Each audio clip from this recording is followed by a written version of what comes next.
Welcome to Trust Me, the podcast. We are your hosts, Beth Finkel and Keyana Salucci. And we are here to share with you how we create magic in our everyday while balancing family, careers, and relationships. Welcome back, everyone. We have another special guest. I think we're on a roll here. This is like our, fourth guest? Yes, like in a row. And I think we're like really showing out. So we have another guest with us today. And you may have heard me talk about her, especially in season 1, because she played a huge part in the rebirth of my life, which that is currently still happening. But it started a few years ago. But you guys have heard me talk about Lindsay. She was formerly the manager of my salon, and she basically opened doors for me to make a new pathway for myself. But we have her here because she's on a new journey, and we want to talk about it. So everyone, give a warm welcome to Lindsay, and we're so excited to have you on our podcast. Thanks.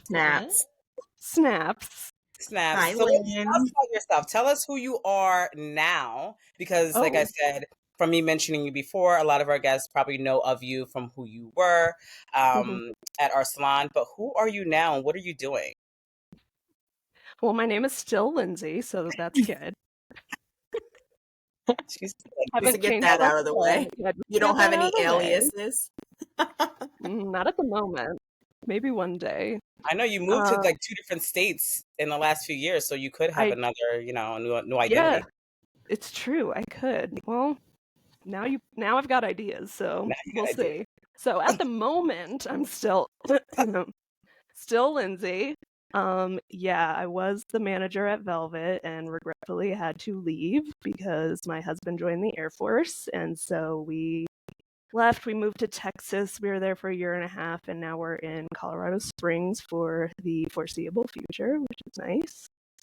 And then in that journey, I became a life coach, and it has been the best thing I've ever done for myself, and I love helping other people with it, so it's been great. That's and I awesome. also help Keyana in whatever ways she needs me to. I kid you not. Like, Lindsay is still like my manager on the side. Like, I'm still texting her, Lindsay, what is this? Do you know the passcode to this? How do we do this? Like, she's still the side job with Velvet. So I'm so grateful for her still. You thought you were rid of me, but I thought I was, but I keep can never creeping get rid back. of you. I know, I love it. But with life coaching, I've heard about it more in the last like 10 years, more than I ever have. So explain more, like, what is life coaching? Like, I see it, I hear it, but I don't know exactly what it is. That's funny. I wanted to I'll answer that, but I want to know what you guys think life coaching is. Good question. So for me, I think that life coaching is similar to therapy, I would say, but someone that can almost help you figure out and navigate your life with what you already have and using the tools that you already have. So someone that basically hears you out, figures out where you want to go, the destination, and then they just help navigate you there. That's my perception of what it is. I was so happy she went first because I'm actually in life coaching. So I was like, let me just see what she thinks. So I think that was good. I love how Yanni said, work with what you have. I think for me, how I conceptualize life coaching is what is challenging right in front of me. Like, whether, right now I'm working with a life coach to literally cook dinner and get it on the table because I was just getting in my own way. And so helping to kind of recognize your own patterns to get away from them. So almost like the life coach isn't going to do the work for you, but they're going to kind of sit there shoulder to shoulder and say like, okay, well, like, why'd you do that? Or like, why, my biggest thing for me is like, why are you so unkind to yourself when it's already hard? Like, why are you adding extra hard to it? So someone that can kind of like be that unbiased voice and different from therapy, because therapy is like you're kind of going backwards and like pulling up the traumas, the big T's, little T's, you know, the chaos, and you're trying to understand it, whereas coaching is like moving forward. Dang. Yeah. That's a good way to put it. I love that. All right, so Mic Lindsay, drop. what? Yeah. Were we close? Are we close? Are we warm? Are we hot No, or that cold? was good. That was Okay. good. And here's the thing, like every single coach you ask is going to give you a different answer, because depending on like what they specialize in and how they go about their coaching, it's going to look a little bit different. But yeah, like Beth said, a lot of coaching where like therapy is more kind of past and present focused. And this is like, you know, a broad spectrum. This is a nutshell. And then coaching is more like present future focused. Wow. Yeah. And so whereas where therapy is good for, like she said, like the big T's and the little T's, coaching is more for people who are already like functioning day to day, but they just want to be better or get to a better place. I love that. Mm-hmm. And I think that's what I kind of had in my head of what it was. I think I was getting it confused, like, but now that you both put it into words, therapy is about like going back and healing and to move forward, and coaching would be more like where you're at now and navigating through that. So interesting. I wasn't that Yeah, far off. would you say, because we talk about like quote unquote doing the work a lot, would you classify coaching as doing the work, like the integration work? Yeah, 100%. And like you said, like you have to do the work yourself. Like as a coach, like I'm just here to kind of show you what's going on for yourself where you can't see it. And then it's up to you to, you know, if you want to change it, change it. If you don't, that's fine. But it's just kind of showing you and helping you recognize, like like you said, your own patterns and things that aren't working for yourself. Yeah. It's funny that like, well, not funny, but it's really cool to kind of see where you're at now, because even before, and I don't even know, and it may have been something you've been thinking about or, you know, already in the process of when you were at Velvet. But one thing I loved or still love about Lindsay is like she knew how to take the emotional side out of almost everything. That's huge. Like, where, yeah, no, and I'm not kidding, because I'm a very like emotional person. And I wear like this a harder outer shell, but I'm like a big teddy bear, right? So when I would come to Lindsay, like, oh my God, my world is falling apart. How do I do this? And I think I did mention this before in previous episodes, that she was like, hand it over. I got it. I'll do it. And I was like, no, you can't. I have to do it. It's me. And she's like, no, hand it over. I got it. And I feel like even when, you know, things would happen in business, or, you know, things would come up, issues would come up, it was like she took the emotional side out of it and looked at it like from a logical standpoint and was like, oh, this is what you do. And to me, it made it easier, because, you know, like sometimes your emotions get involved and they take over. Sometimes. Right. Sometimes. Snowball. Like, you have an issue, right? That needs to get I fixed. have an issue with emotions. Yeah, me too. And you turn this thing into like a mountain, and it seems bigger than what it actually is. And she was always able to deal with it at like face on of what the issue was, and not about what I made it to be. So I don't know if this is something that this is just a natural quality that you have, or if this is like, if you were training then to become a life coach, and these were like you just kind of like working through the motions of that being your future. I think I wasn't a life coach back then, but I definitely was like on that path to wanting to do that. I like mid-20s, you know, you don't know who, at least for me, but a lot of people, like, you don't know what you're doing. What am I doing with my life? I just needed all the help. And I started getting into like self-help podcasts and books, and kind of starting with just trying to figure out how to adult, basically, without losing my mind. Yeah. And so I was kind of in that realm, and I found this life coaching podcast that like just completely blew my mind, and I was like, that's it. That's what I want. That's what I want to do, and that's what I've been looking for, basically. Which one was it? We can link it up. It's called the Life Coach School podcast. Okay. She sent me this too. Yeah, I think you sent me that. Did I? Yeah, I think you did at one point. I was like, I don't know. And you're like, this is it. Yeah. So, Linz, I imagine you've probably had these helping tendencies your whole life, but underneath, you kind of just said, figuring out how to be an adult or be, human. Yeah. Like, what's the goal there?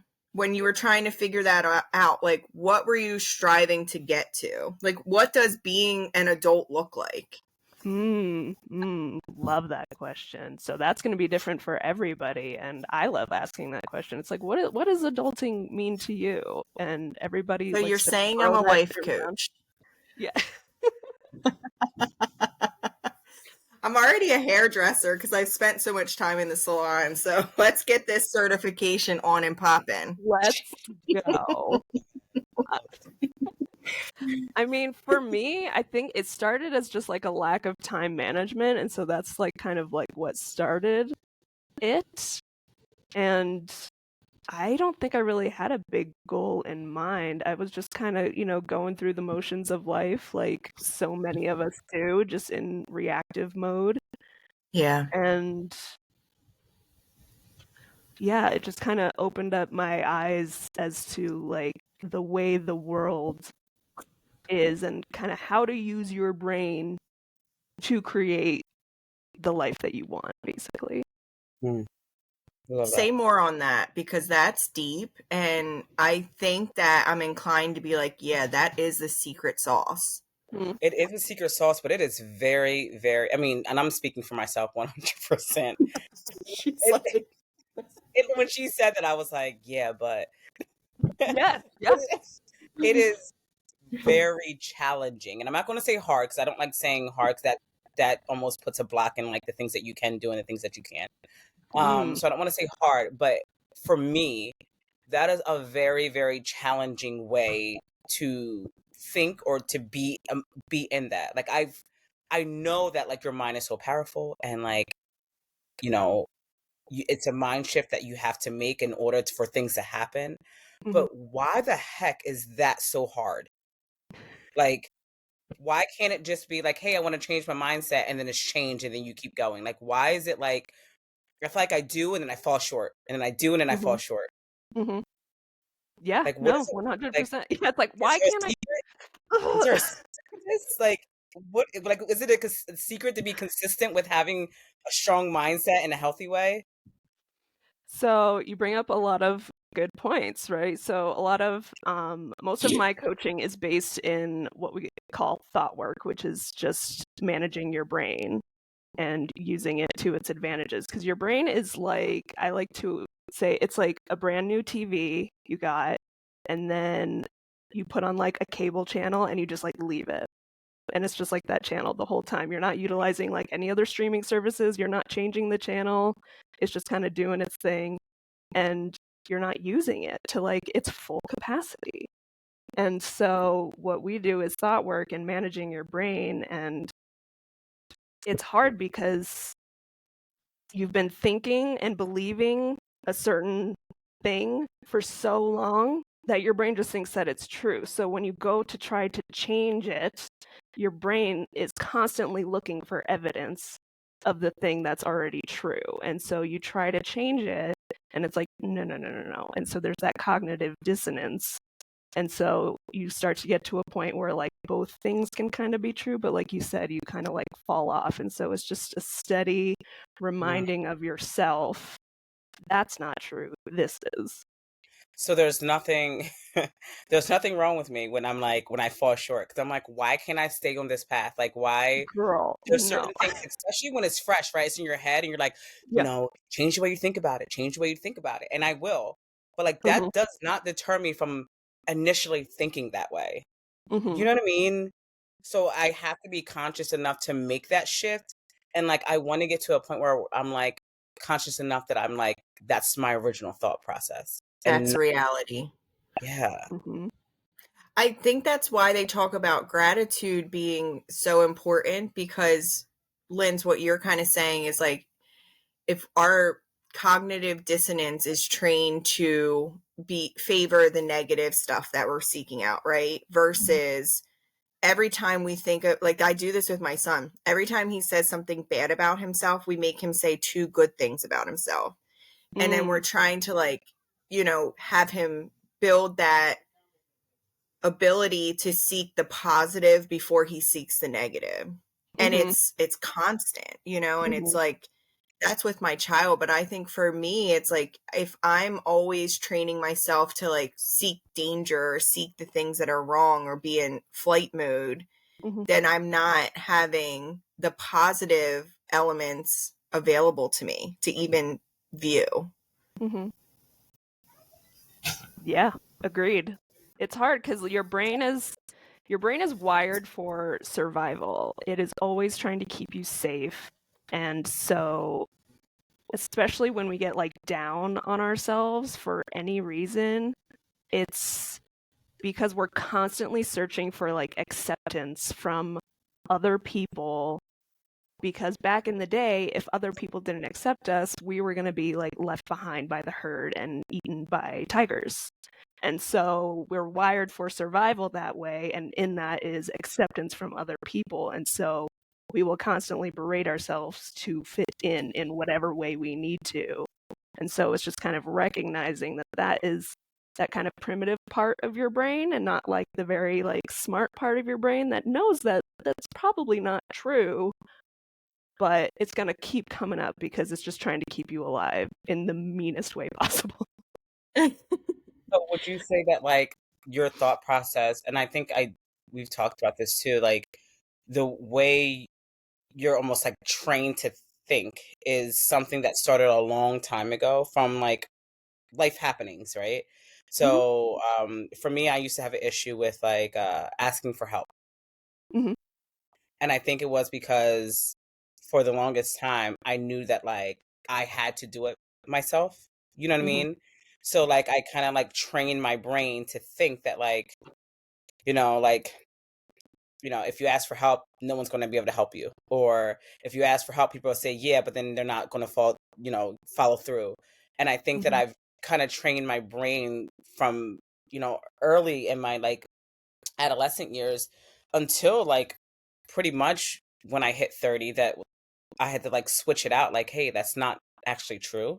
And the more you the more you feel comfortable with asking for help, the better the outcome is. And I remember even with you years ago, you were like let me do this for you. Like let me handle this. And I had like, I mean, I don't know if you know this, but I had like tantrums with myself, like a whole like, no, like she can't do this. I have to do it. I have to do Yeah, it. And like I should be able to do all this I by should be able myself. to do all this by myself. Like, what's wrong with me? That like, is she Sure. saying that I'm not capable? Am I not? You know what I mean? And kind of like internalize it. But I think for me, it was so hard until you have someone that comes along and says like, no, no, no, no, no, like it's okay. Let I me help. think she is saying you're incapable or incapable, but not because something is wrong with you. You're incapable because you have 17,000 other things that are taking priority on your plate. Right. But I think for so long, I looked at like getting help as like a negative thing, meaning like you're incapable because like they're like, you can't do it. Like you're not Right. strong enough or smart enough or wise enough, whatever the case may be. Yeah. And I think that like you were probably one of the first people that was like from like an outsider, right? Not like family or my husband or like an outsider person that was like, no, like it made me feel comfortable with saying, okay, like let me take this load and give it to you. And like I kid you not, that was like the turning point for me. And for that part of my life. Well, I'm so glad I forced you into you realizing that you didn't have to do it all yourself. I was gonna say, like if Yanni was a client of yours and obviously has some long-standing unlimited beliefs about herself, you obviously wouldn't be able to be like so cut and dry, right? There's probably ways that you would work with a client. Like, how would you work with Yanni to say, like, okay, where would you guys get started? You need some holy water first, girl, because you crazy. Right? You need an exorcism. We're gonna bless you because you're a little crazy. So Yeah. It's so funny. So I would just like straight out the gate is just kind of what I said before, just you realizing first and foremost that this is your brain is doing exactly what it's supposed to be doing, in that it's trying to keep you safe, because if you look weak to anybody, you know, they're going to leave you behind. And that's not good for your survival.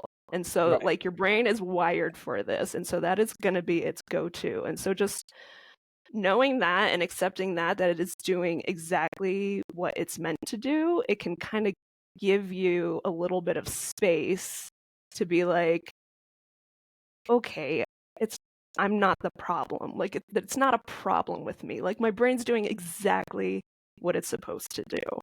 Yeah. And so that kind of just like takes a lot of the weight off of yourself, just first and foremost. And then from First off, I just feel like that statement felt like a warm hug. I was like crying. Like, honestly.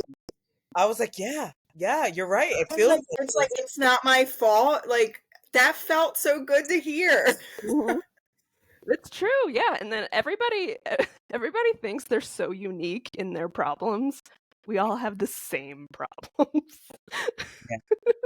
Yeah. And it's all our brain just trying to keep us alive. I think that was the main reason why we started this podcast, because I was like, Beth, I know I'm not crazy. I mean, I'm crazy, but I'm not that crazy.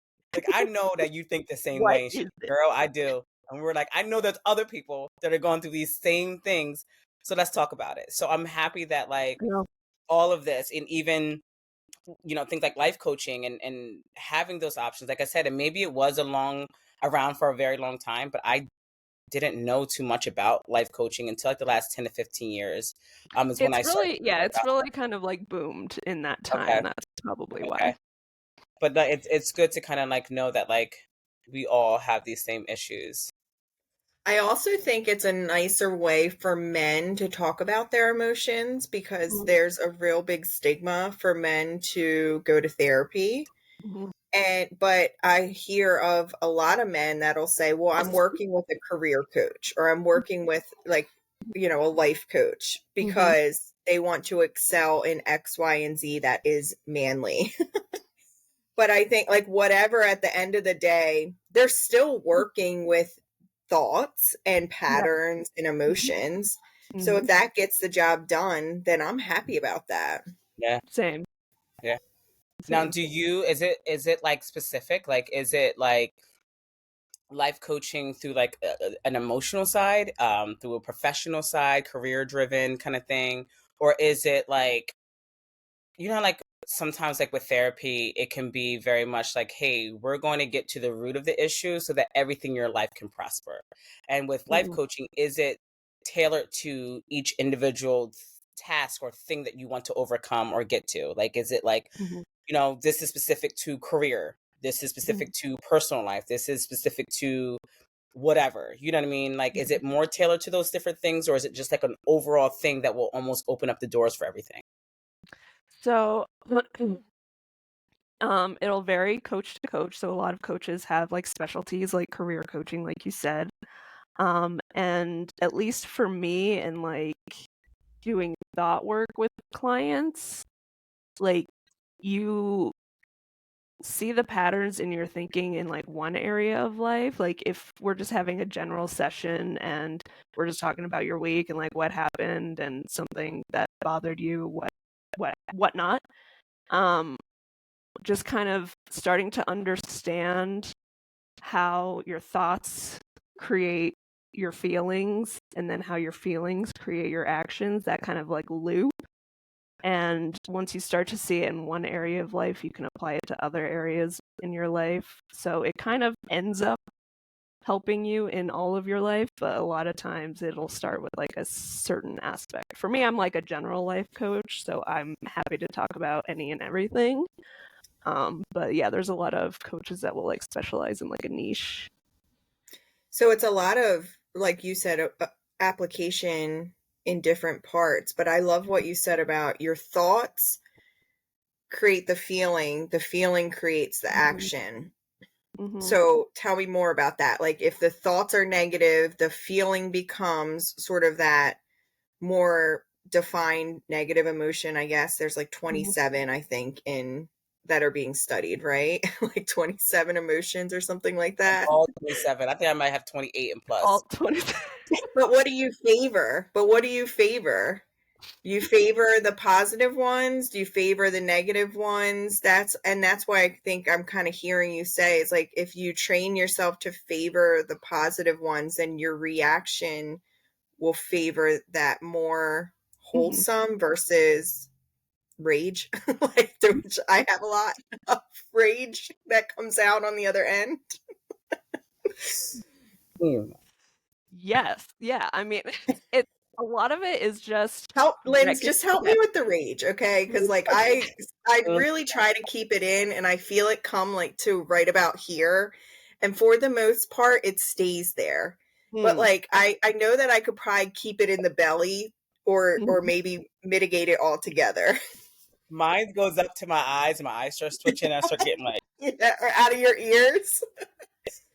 What you say? Like I know what you mean though. There have been times that it has gone up to my eyes too where I can't speak because the rage is so high in my head. So high in my head, and like I just want to go like I don't know, like just scream or like release it. Like it's like a boil point. Yeah. Yeah. I told you, sprinkle that holy water first because I'm crazy. She's like, you guys are not different than any of my clients. No, you know, really everybody's the same. Yeah. You feel like you're different. You feel like you're a piece of work. Right, yeah, because you're the only one in your own head. You're the only one that like knows like all of it that's going on, and it's like this cannot be right. This don't feel right. Something fundamentally wrong with me. But it's so funny. The more you talk about it, the more people are like, "Oh my God, me too." Yeah, and it kind of makes me feel good because I'm like, "Oh, she crazy too. We all crazy. It's good. We're not crazy. We're just human. It's okay. Too crazy is better than one crazy. We're just human beings, just trying our best." Oh, here she goes with her polar water. I think they're going to sponsor us. That's like bag. Yeah. One day. Get that sparkle. Dissipate that rage. Magic. This is how I create magic every day. So like there was a question in there. There was, so you know how we get. Yeah, so that loop you were talking about, the thoughts that you have create a feeling. The feeling creates a reaction. Is that is there an activity that you can share with us that we can practice together? I love this. I love this so much. Yeah. So that like kind of loop. So I work with a framework that's called the model, and it's kind of that loop. So it starts with like the circumstances, which is everything outside of yourself. So like if your kid, does something, or your husband says X, Y, and Z to you, we have a thought about it, which then makes us feel a certain way, which then makes us do something or not do something. And then that creates our result in our life. And so starting to recognize that it's not what your husband said, it's not what your kid did that is making you feel the rage. It is what you're thinking about what they did. So it's starting to kind of put a little bit of a gap between that, and it's not the things outside of you that are causing you to feel this way. It's what you're making those things mean in your brain first. And it's almost so instant, like you don't even know it's happening. And so it's kind of going back like to something that happened. It's like, okay, you were feeling this way. Why? Because this happened. Okay, what did you make that mean? Essentially. Now, does that like the thought, is that like influenced by like the big T's, little T's that you've experienced in life? Is it influenced by... Oh, she took her glasses down. That must have been... Because I think like I guess I'm trying to, and this is just solely for myself, y'all. Like I'm like picturing like what Lindsay is saying is like speaking to me because these are things that I deal with on a daily basis. And what I'm trying to understand is what influences the thought. Because I think that's where I want to correct the thought of like what happened, right? What actually happened and what I took of that in my head. And I just want to kind of like narrow down like why does my brain translate what happened into what I'm thinking? Or what I think happened or what I think was said or how it was said. Like what can I do or any of the listeners like what can we do to either catch it before it happens or recognize it when it happens before it kind of gets to the emotional part? So it is, like you said, challenging. Yeah. It is a process, and a lot of it is looking at things in hindsight first, just to kind of start to understand where your brain tends to go in certain situations. And with this model that we use, we get like very, very specific to one thing because it can kind of get convoluted if you're thinking in like too broad a terms, like I can't ask for help. It's like, okay, give me a very specific instance where this happened. We're going to break it down. And so a lot of it is hindsight first and just starting to see where your brain goes so that you can start to understand it. And of course, it's going to go to the negative because it's your brain trying to keep you safe, usually in some way. And then you're going to slowly work it like up. And so you'll start to recognize it more like right after something happened. And then you'll start to recognize it more like as it's happening. So it's a lot of, it's the work. It is the work. So are you saying that like when that thing happens or that thing is said, do you, because like sometimes like you said, it happens so quick, so there's not like, oh, this happens first and then there's a downtime and then this happens. Like it Right. almost like when something is said that doesn't agree with me or done that I don't agree with, a lot of times like I feel like the emotional part comes up first, but it doesn't. It just happens so quick, right? So how am I in the midst of like when I'm trying to navigate it and stop it while it's in its tracks, like am I in my feelings when this is happening? Like am I like already angry or already sad or mad?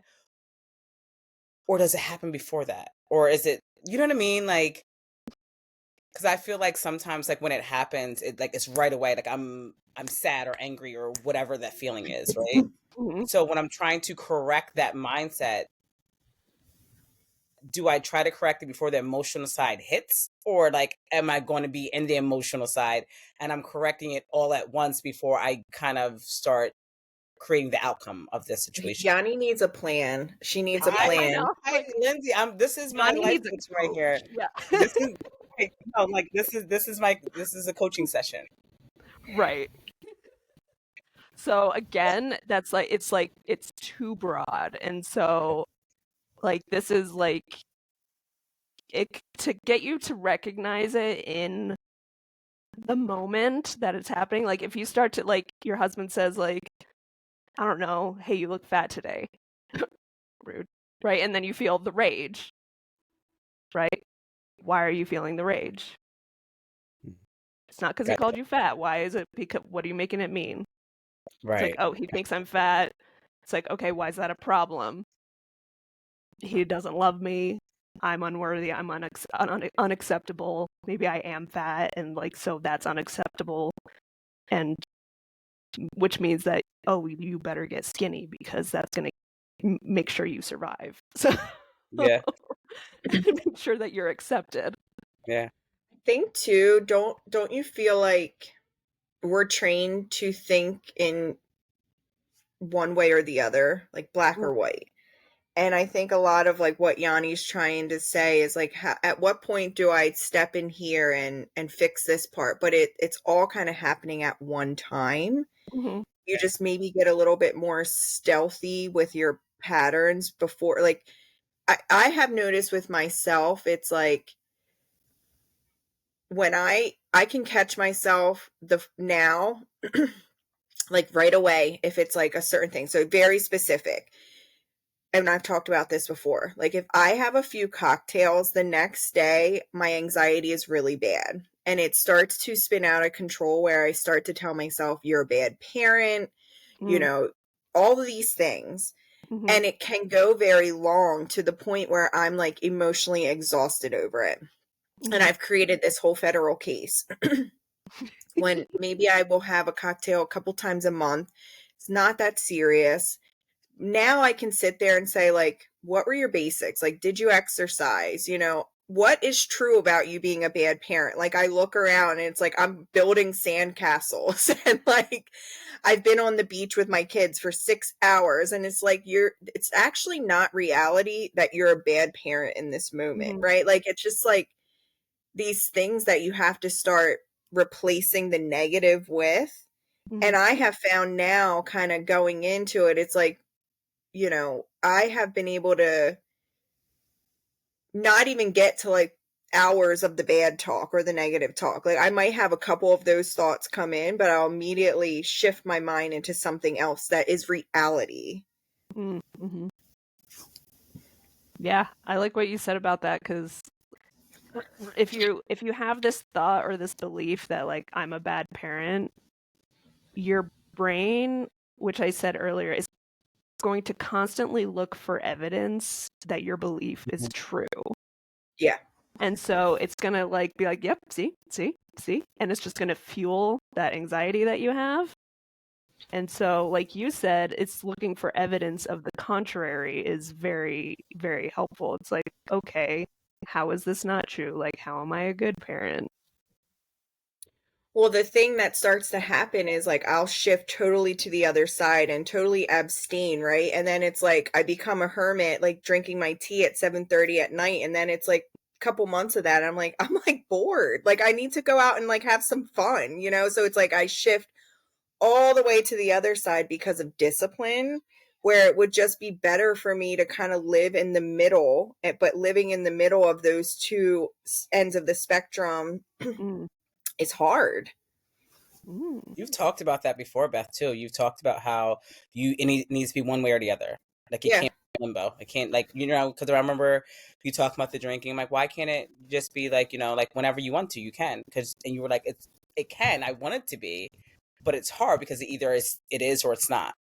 And there's so much mental baggage with it. And I have a history of alcohol abuse in my family and addiction in my family. And so in the back of my mind, the tape that's playing is like, you're going to lose your kids. You're going to, end up, giving them trauma, blah, blah, blah. And it's just not reality. But that's the videotape playing in my head. Yeah. Mm-hmm. And does that keep you from drinking, or does that make you drink? Keeps me from. Okay. Honestly, like it keeps me from, because I'm always trying to plan ahead, like my life, like 10 years ahead. Mm-hmm. So like every decision I like super like look at, pull apart, try to like investigate to be like, okay, how's this going to set me up for 10 years down the road? And that's just one specific example. The same thing could be like anything. Like, the other day I kind of got into like this rumination of just, we had one plan to go to the boardwalk, but the kids were having a great day on the beach. Everybody was having a great day. And I was just like, well, the plan was to go to the boardwalk, but they're having a great day. So then the decision kind of came like, do I just stay and have a good day, even though this was the plan?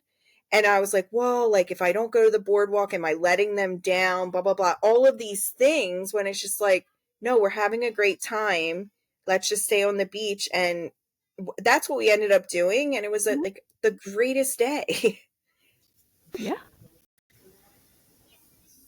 I don't see anything wrong with that. Do you see something wrong with that? Me either. Yeah. But like Yanni said, like I have issues. We got problems. We got problems, 99 problems, and we're definitely the first problem is labeling it as a problem. It's a problem. Yeah. I feel like I don't know That's deep. guys, but if you were out there listening, you just got a personal life coaching session with Lindsay, because I actually feel so much better just by diving in a little bit and just trying to figure out why are these things, especially with your mind, because we talk about the power of the mind all the time. And we talk about how it either can work for you or against you, and if you let it. And so all these things that you're saying, I'm like, oh my goodness, this is what I needed. This is what I needed to try to navigate.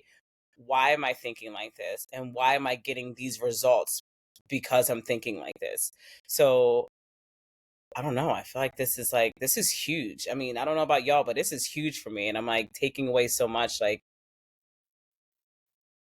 I can control a lot of my emotions. And so, like sometimes you feel like you can't control them. You're like, I can't control them. Like, why did you make me angry? Why did you make me sad? Why did you make me feel this way? And just knowing that, like, by just taking a deep breath and dissecting, was it the thing that they did or said, or was it something that you made up in your head? And I think that for me is I make up a lot of stuff in my head. We all do. Oh yeah. We all Our brain's just trying to make sense of the world. Yeah. Yeah. Well, before we kind of close out this topic on, I did have one specific question around, I've been reading a lot about kind of getting out of your head too. So for me, it's really important that I get out of my head. And what does that look like? That could look like running, being outside, doing something sensory, like whether it's writing or whatever. Is there value in getting out of your head? And what would you share about that? Such a good question. Yeah, 100%. It's hard, yeah, because we're just in such like a digital age and we're just constantly overstimulated. And it just, for me at least, it just like breeds anxiety, which is no fun for anyone. And so, yeah, a lot of coaching is delving into like the feeling emotion side and learning to how to feel your feelings, first of all, because we're not taught that, and just like kind of the vocabulary of feelings and how there's just so many of them. But then also, like you said, a lot of it is just getting into your body instead of your brain. And so doing more like sensory things and just paying attention to where you are. Like me, like right now, I'm just like rubbing my hands together. It's just like a somatic thing. It calms you down. It kind of gets you grounded. Yeah, I do that with my present. hair. I like take and play with my hair the whole time. Yeah, and so I like to do like a fun exercise. I forget where I read about it. It's like for like when you're feeling anxious, it's like 5, 4, 3, 2, 1. So you label 5 things that you can see, and then 4 things that you can hear, 3 things that you can feel, 2 things that you can smell, and then 1 thing that you can taste. And so it really just kind of brings you back into your body, and it's amazing how much it works.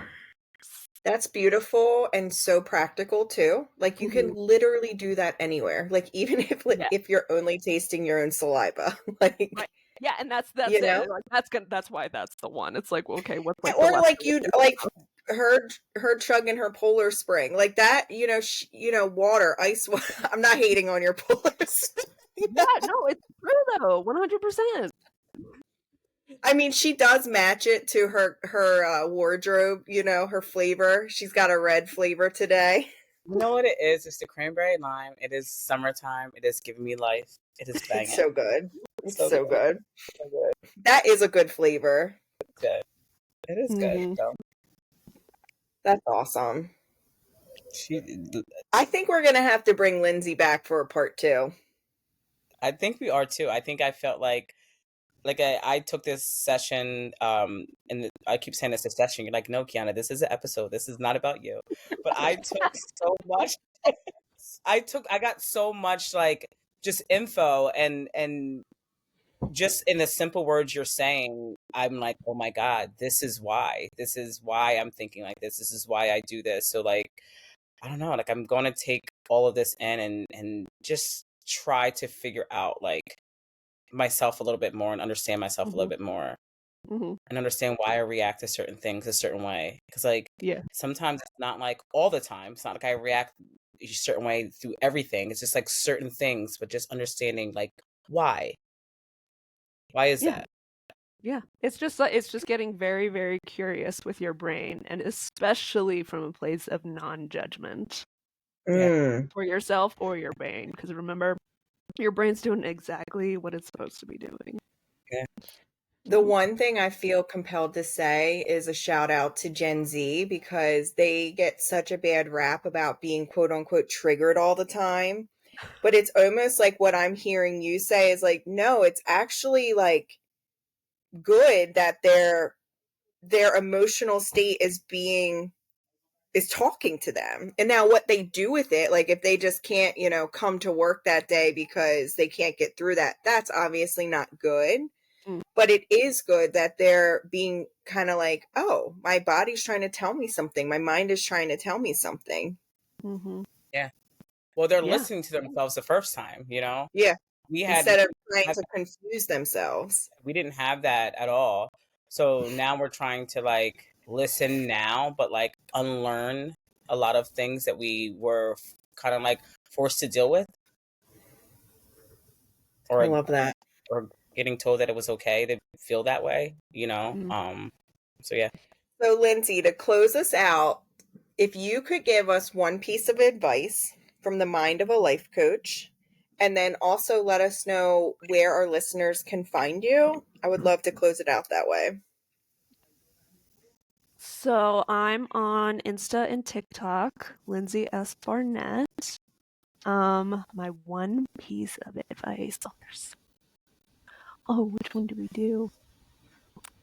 One of my favorite things to remind all of my clients is that everything is made up. Like literally nothing in this world is real. Like money's not real, time's not real. The things that we think we should be doing, none of it's real. Like we all just made it up and kind of like agreed upon it and this is how your life is supposed to be. Like you're supposed to do this and this and this and this, and that's how life goes. It's all made up. You can do whatever the hell you want. I love that. Nothing's real. I'm about to ball out this weekend with that advice. I'm sorry, my life coach showed me that none of this is real. And so I can go out and spend, baby. I don't need to pay my mortgage. It's not real. It's none of this. Well, obviously we need more work. We need some more integration work, Lindsay. Yeah, you don't have to. One thing and ran with it. Like we're like, nobody's making you pay your mortgage. No, I was about to say like I'm gonna go get a nice fancy dinner. You're not paying your mortgage. I'm still doing that. You know what's real? It's real when you're homeless and you don't have a place to go. Get your life. What is it? What is it? What is it? We were born outside. And that's on circumstances. We were not born outside, by the way. No, I'm talking about the original humans, the first humans. Our ancestors. I couldn't be born outside. Oh my gosh, you would probably have to charge us time and a half because we can't stay on track. That's all right. I know. This isn't a real question. I would keep you on track. Oh my god, it was over 30 minutes ago. I'm like, I know, but can you just go back to that one thing you said and break it down for me? Because I really am having a hard time with that. Totally doable. Got you, fam. Just be prepared. Your phone's going to be blowing up today because when something gets in Yanni's head, she will not she'll be like, well, let me talk about this again. Again. You know what it is? I will originally when you say it to me, I'm like, okay, yeah. And then I'm like, an hour, 2 hours go by and I'm like, wait, what does she mean by that though? Yeah, and I go back to that. And then a day comes back, I'm like, I tried that. That didn't work. Like, what am I doing wrong? Dude, I can talk about my emotion before it hit. And I did, and it didn't. All day. Yeah. I'm like, I dove deeper. I'm crying. Okay, well, that means you need to get out of your body get out of your mind and go get in the sand. My body. I'm like, dang, girl. You gotta have an outer body experience to live life the correct way. Oh God, I love it.